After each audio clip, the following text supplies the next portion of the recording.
Hello, everybody. It's Erin here. I would like to talk about symbolism of chamomile and, other herbs and things. So I was just hanging out with the Plant Priestess Circle. We just did a plant chat. I was talking about this as well. But usually, what I like to do to determine what the symbolism is of a plant or what the magical meaning of it is I like to look at the biology of the plant, like how it grows, where it likes to live, if it has certain special characteristics of it. For example, I was just speaking about cottonwood in my group and during the plant chat, and that one loves to be near water. So there's a lot of water symbolism that can be brought in with cottonwood. It can be cottonwood and others of that family could be used to symbolize water on the altar or within a ceremony. It could be used to honor water. And also, there's all sorts of other things that it could mean as well. So you could have those part of that tree around if you're looking for inspiration, because I get inspiration around water. If I need some sort of symbolism of water, that could be around as well. So what about chamomile? So we've been talking about chamomile for this week. This is our herbal lesson, or herb of the week is chamomile for the Plant Priestess Exploration. And chamomile has been linked to a lot of the sun symbolism and the sun gods.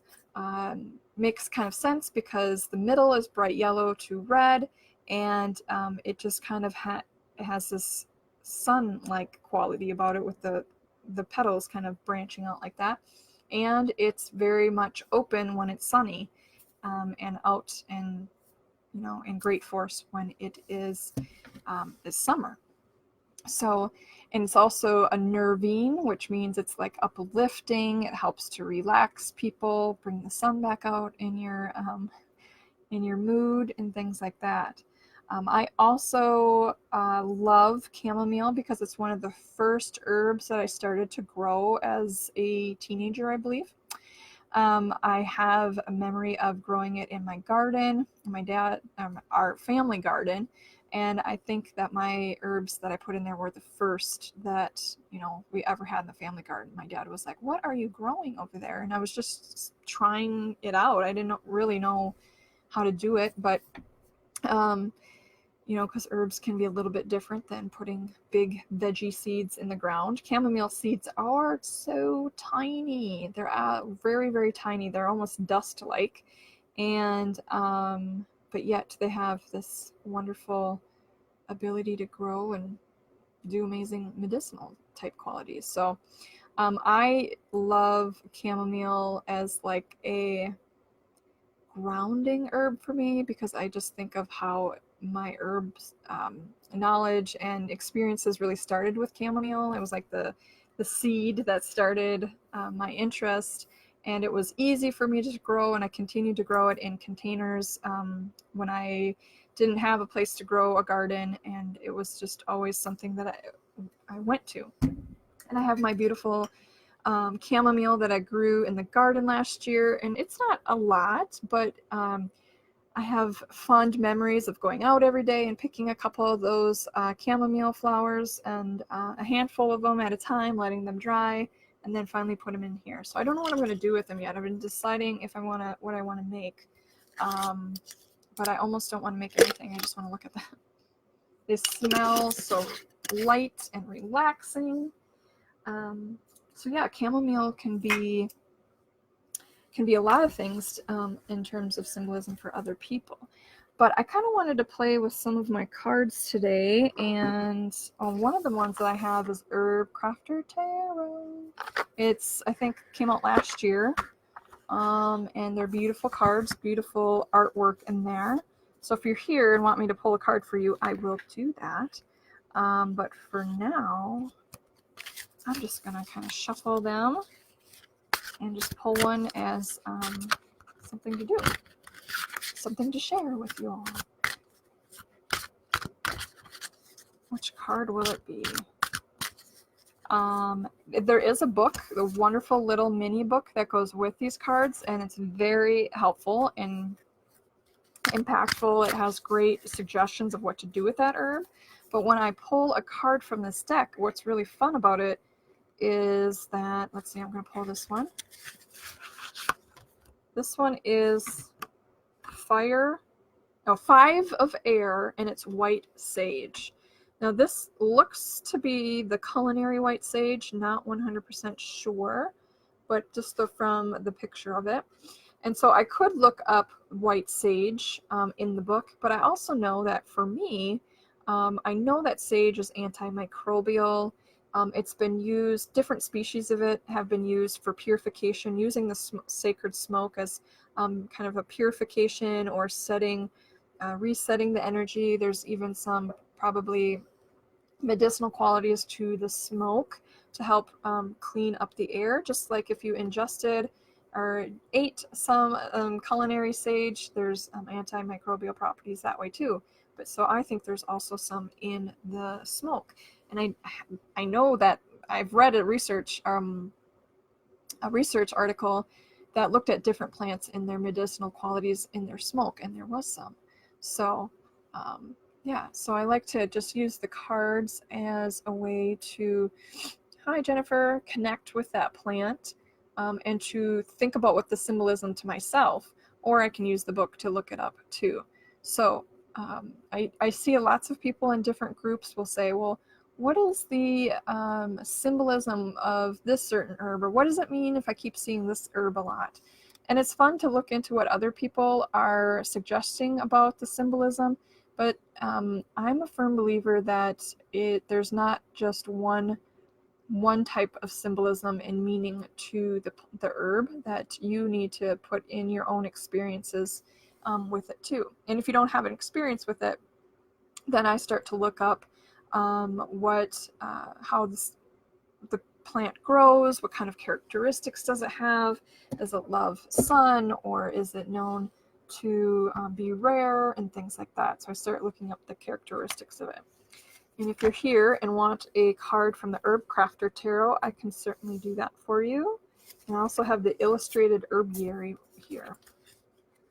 So that's that card. This is a beautiful, beautiful deck. Fun to learn about.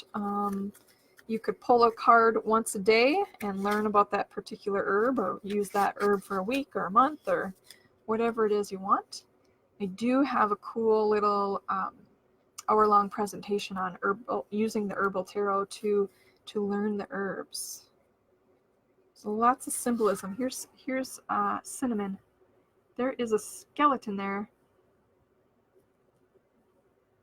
You like a card, Jennifer? Okay, I'll use the Herb Crafter since it's in my hands, and there's more cards. The herbiary has 36 bewitching botanical cards. So let me pull you one, Jennifer. Let me just get these mixed up a little bit. And I will pull one from I'm just going to go with the middle. So for you, oh, pretty. The sweetgrass. This is the curandera of earth. So most tarot cards have like queens, kings. This one doesn't. This one has other things. So this is sweetgrass. Sweetgrass. I wish I could pull a card every day, Jennifer, but usually it's mayhem in the morning. It feels like getting one kid off to school, public school, and one's home doing her homework. If I can find my clothing for the day to put on, that is great. That might be a little bit of exaggeration, but I was just thinking today, where can I get these cards to stay in one place? I usually have them in the basement where I do all my work, but I'd like them to be in a better, more accessible place. So curanderas are healers. So that's, you got the healer of earth. And I'm just going to take a look. 105. Before I look completely at this, I think of sweetgrass as like bringing sweetness to your life. It bringing the sweetness and lightness back to life. bringing it into your everyday. If I'm particularly feeling kind of down, overwhelmed, I like to burn sweetgrass or just smell it because it just has this beautiful, light, uplifting smell about it. I just started growing sweetgrass this year as well. So let's see what they say. And you have the sweetgrass, yes. The living earth is our greatest teacher. Braid together love, health, and wealth, then give it away. Let a holy fragrance bring you home. The curandera of earth knows that when we share the sweetness of life with another, all may thrive.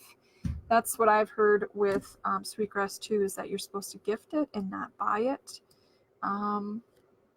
So even though I see it being sold in stores, but that's just kind of what I've heard from different sources. She brings attention to the rich bounty that nature provides. She visits her garden and the wild places often and shares her knowledge freely with her people. And I think you do that, Jennifer. Sweetgrass grows best in community with other prairie land plants. She understands, as Robin Wall Kimmer writes in the book Braiding Sweetgrass, sweetgrass flourishes when it is harvested and declines when it is not, scientifically proven in her book. The curandera of earth tends the land out of a heart overflowing. She says, thank you, thank you, thank you. People are drawn to her grounded, steady presence, and her counsel brings faith and inspires prosperity. That's for you, Jennifer. Oh, nice. Can you share the name in writing so I can look it up in Australia? Oh, and can you please guess? I can draw a card for you, Laura. And let's see. So I'm using the Herb Crafter's Tarot that's by two ladies. Letitia Guthrie did the writing, and Joanna Powell Colbert, I don't know which, did the artwork. So let me just do a little shuffling for you, Laura. Yes, these are very, very pretty cards.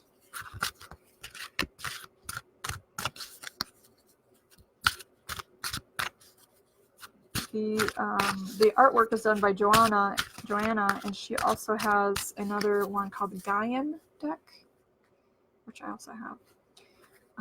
So here we go for you, Laura. Interesting. I had this card out earlier. 5 of air, white sage. So this is white sage, 5 of air. Okay, so I'm going to read a little bit on this one. So I was saying earlier that this white sage, which I believe is the culinary sage, it's antimicrobial. It's good for coughs and throat type things. 5s. We're in the 5s. The sacred smoke is used a lot. And let's just see what 5s in general symbolize. 5s, the 5 cards feature plants that are listed as threatened or endangered. The plants of the 5s have been affected by climate change. So threats, conflicts, and adversity is the 5s. So yours, Salvia apinana. A healthy white sage plant grows in a pot on a well-worn concrete doorstep. The plant is small but strong. The home is old but well cared for. A basket holds sprigs of the freshly harvested sage. Several leaves are wrapped into bundles with red string. The loose leaves will be saved for medicine. Nothing will be wasted. A spiritual crisis challenges long-held beliefs. Though your conscience pulls at you, you are reluctant to let go of your opinions. Rise to the challenge and accept the truth. White sage has become a trendy spiritual tool. Oh, so this is not the culinary sage. This is what I call California sage. Salvia apiana, California sage. It is sacred to many of the indigenous people of North America, whose traditions are widely misused. Development and erosion also threaten the survival of the species. White sage is teaching us to protect. It rids the air of toxins, but is also a valued medicinal. Clear the path. Listen to others and make room for healing. Seek a solution that is beneficial to all. There you are, Laura. Red string is, I've seen that used with a particular tribe that I was with as well. I was on the Lucudere Reservation, well, probably well over a decade ago. But they wrapped a lot of things in red cloth and red string, and red holds power and protection. Yes, oh yes, so you do know what I mean by Salvia appiana. You have one near your front door. Well, here you go. It even shows it by somebody's door as well. I have a native species here called Artemisia ludigovia or something like that, and it's a white sage that I use. It's not the same. It grows in my yard. I dry it, and it's right here actually. It's not as strong smelling as this one.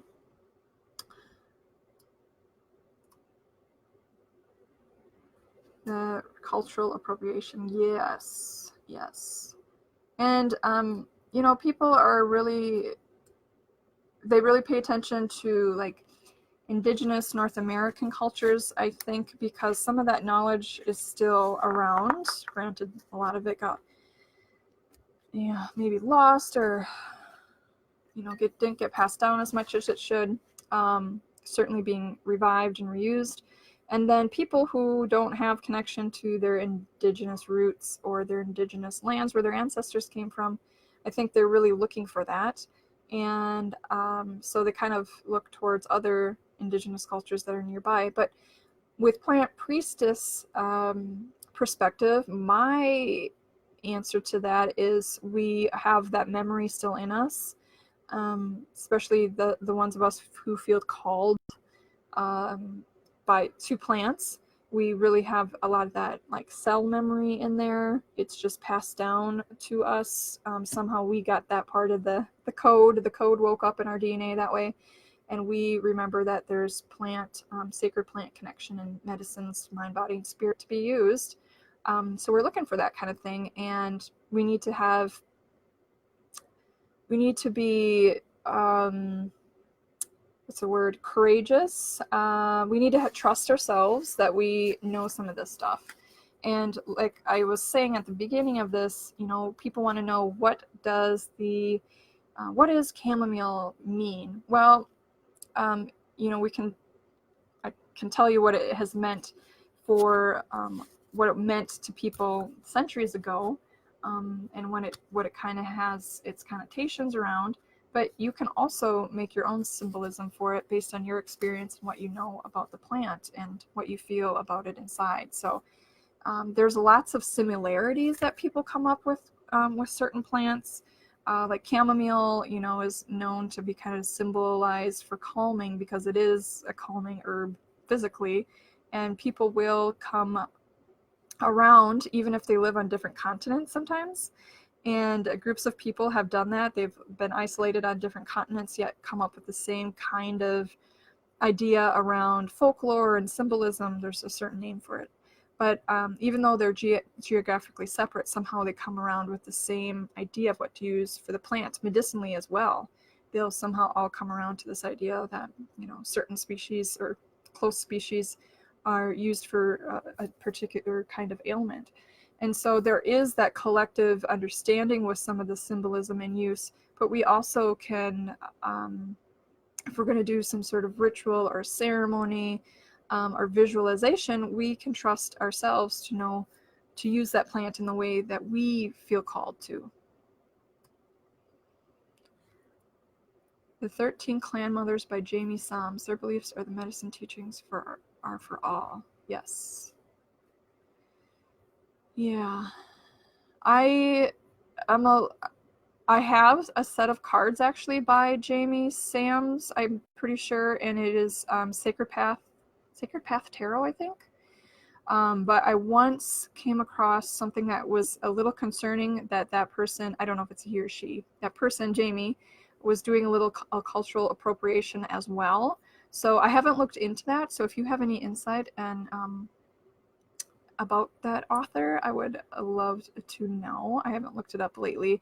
Those cards I got when I was in high school or something like that, middle school or high school, and they did help me a lot. Like those teachings in that Sacred Path Tarot card, Sacred Path cards, that's what they're called. They really were wonderful for me, and it really helped me a lot. So when I kind of got a little wind of maybe there was some cultural appropriation going on, I was sad to hear that. And I didn't. Oh, she is Native American. Okay, that's interesting. I don't know what that was all about. I wonder if it's the same person. 13 clan mothers. I'm gonna look it up right now. Jamie Sams. Oh, maybe it isn't the same one. Let me just look up Sacred Path cards. Who's that by? Not the same person. Cool. Well, there you go. I loved those cards. I still do like those cards. And in fact, there's poems in there, and I memorized one and I used it as a prayer to help me through a lot of things. So I should get those cards back out again. Okay, cool. 7 cycles. All right.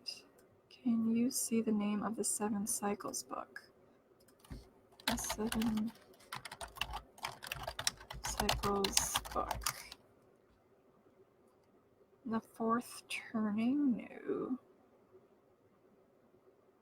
No. I don't know. There's a lot of weird things coming up. 7 cycles. Books. Where's the books? Mary Beth Edelson? Oh, 7 Cycles Public Rituals, Mary Beth Edelson? That looks interesting.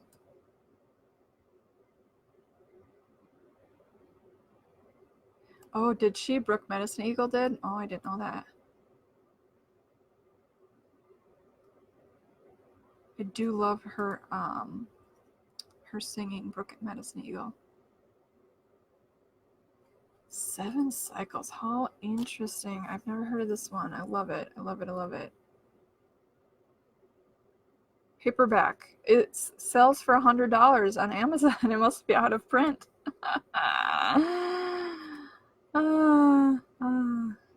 Wow, that's interesting.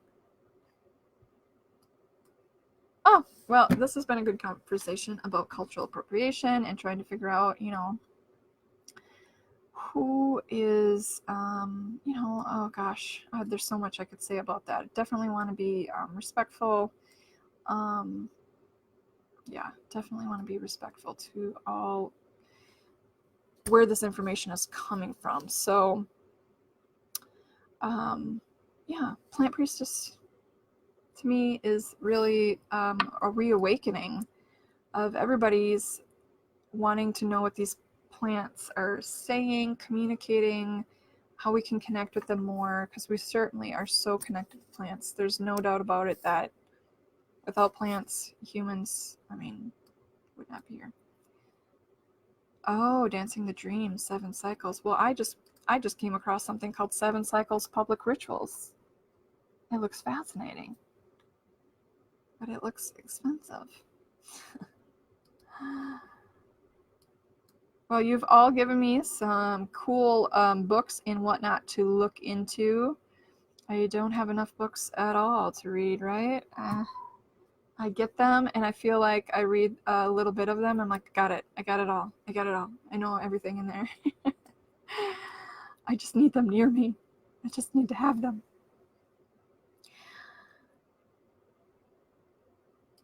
All right, well, thanks for joining me on this little chat tonight. I hope you have a good night or day wherever you are in the world. Let me know if you're watching the replay. Take care, everyone.